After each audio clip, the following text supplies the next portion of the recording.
Praise the Lord, hallelujah. खुदावंद का धन्यवाद एक बार फिर से परमेश्वर के बड़े अनुग्रह के लिए, उसकी दया और उसकी करुणा के लिए। मैं तो मसीह यीशु में आप सबको सलाम पहुँचे। एक बार की बात है, एक बच्चा काफ़ी इंटेलिजेंट था। वो अपने बैच के अंदर हमेशा फर्स्ट आया करता था। उसके क्लास टीचर ने एक बार उसे एक होमवर्क दिया।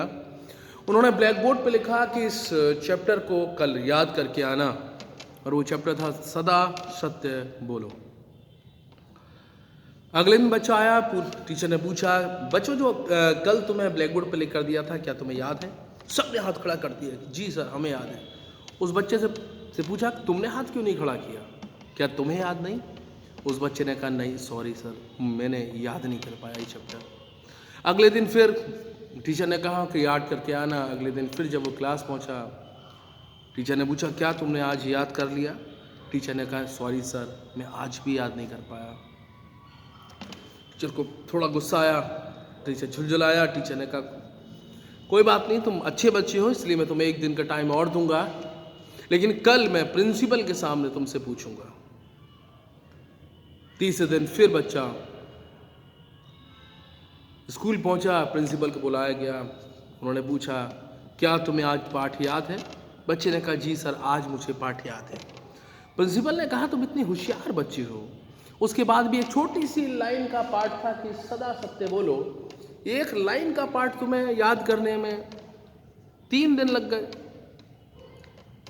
बच्चे ने कहा, सर, पहले दिन जब गुरुजी ने वो पाठ दिया था सदा सत्य बोलो, मैंने पूरे दिन काउंट किया, मैंने लगभग 100 झूठ बोले। इसलिए जब मैं स्कूल में आया और टीचर ने कहा, क्या तुम्हें पाठ याद है?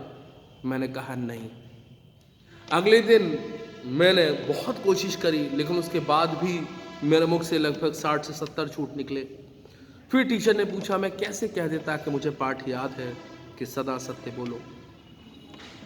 कल पूरे दिन मैंने बड़ी कोशिश करी और अभी तक एक भी झूठ नहीं बोला, इसलिए मैं आज ये कह सकता हूं कि मुझे वो पाठ याद है कि सदा सत्य बोलो।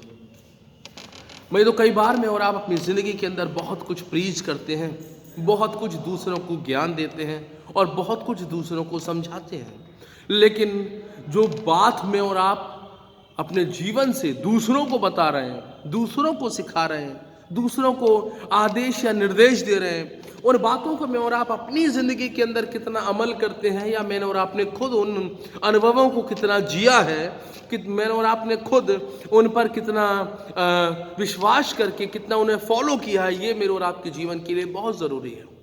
मैं तो अक्सर बहुत सारी बाइबल की अच्छी बातें मैं और आप एक दूसरे को के साथ शेयर करते हैं कि अपने पड़ोसी से अपने समान प्यार करो, झूठ मत बोलो, अपने माता पिता का आदर करो, विश्वास में मजबूत रहो।